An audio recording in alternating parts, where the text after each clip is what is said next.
Hey folks, welcome to the TPG. I'm your host, News Broadcast, and tonight, a new report on food and agriculture suggests that you can go fuck your fancy front lawn. Yeah, it turns out all that short grass just isn't worth it. Too much hydration, no biodiversity, and in an era where grocery bills are just a little bit cheaper than your kid's tuition, it doesn't make sense why more people aren't converting lawns to gardens, because those who are making out like bandits. One UK couple with a 600-foot plot was able to grow 500 pounds of produce. That was enough to see them through 9 months of the year. And in addition to what they needed, these two were able to put away 150 jars of pickled veg and preserve, a gallon of pesto, tons of dehydrated tomatoes, and 5 frozen eggplant casserole. That is amazing, and that is nutritious.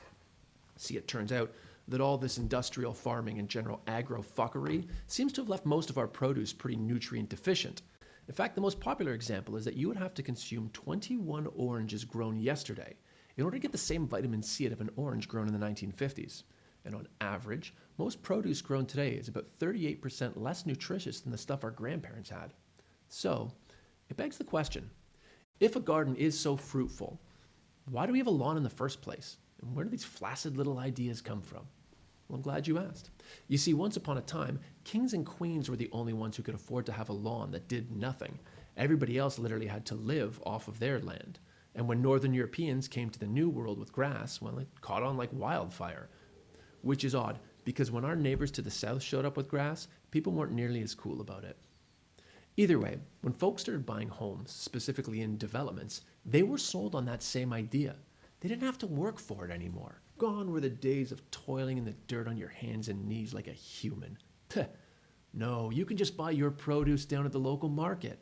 Of course, first we'll ratchet up that price with regulation, tax, and greed, but look how nice your lawn is, Glenn.